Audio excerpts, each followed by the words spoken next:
Relais à Monsieur Marco Gérassi, qui est donc économiste de formation et qui est au secrétariat général du Conseil de l'organisation des retraites.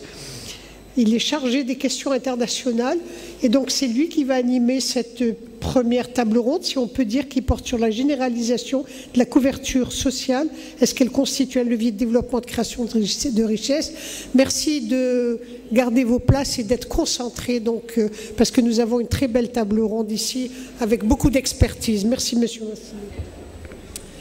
Merci beaucoup à tous et bonjour. Tout d'abord, permettez-moi de vous remercier de votre invitation et vous dire tout l'honneur que j'ai d'être avec vous ici aujourd'hui.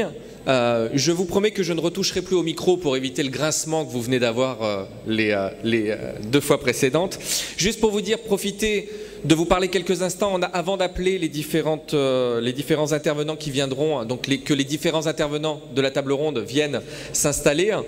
Et pendant votre installation, juste vous prendre quelques instants. Donc si monsieur Blanchet, Madame Bérendt, Monsieur Lassalle et Monsieur Sterdignac veuillent bien commencer à prendre place, juste pendant qu'ils s'installent, revenir quelques instants sur la question qui nous anime aujourd'hui et qui va faire l'objet de l'ensemble des débats, qui est la question de l'extension de la couverture sociale.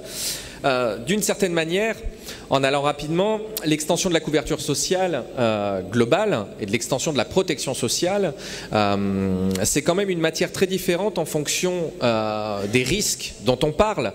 Je caricature à l'extrême, mais lorsqu'on étend la couverture sociale du risque maladie, vous avez le droit de payer des cotisations aujourd'hui qui vont vous donner droit à une assurance maladie aujourd'hui. Quand on étend la couverture chômage, par exemple, vous payez des cotisations chômage aujourd'hui qui vous permettront d'avoir accès à une assurance chômage aujourd'hui. Pour la retraite, il y a une notion intergénérationnelle quand même, et il y a une notion de timing. C'est-à-dire que quand on étend la couverture sociale de la retraite, on étend le droit aux individus de payer des cotisations retraite aujourd'hui pour avoir accès à une retraite plus tard.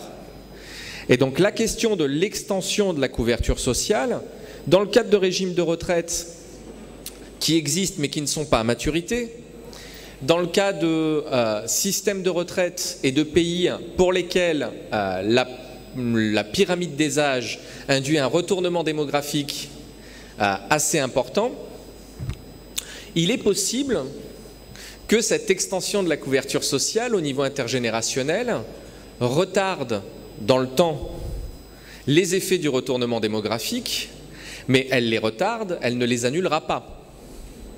Et donc il faut veiller en intergénérationnel, en tout cas l'avoir en tête, qu'une extension de la couverture sociale à court terme aujourd'hui, en matière de retraite, qu'elle ne se transforme pas en extension du droit de payer des cotisations, et que pour certaines jeunes générations, qu'elle ne soit pas à terme le moyen d'avoir payé des cotisations, mais de ne pas forcément avoir les mêmes droits ou ne pas avoir les droits qu'ils pensaient avoir, dans la mesure où étendre le nombre de personnes qui participent au système n'induit pas ou ne change pas le fait qu'à un moment ou à un autre, quand on est dans un pays où il y a un retournement démographique, il faudra gérer ces différences entre les actifs et les retraités.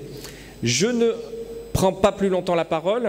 J'ai le plaisir d'accueillir donc Madame Christina Bérendt.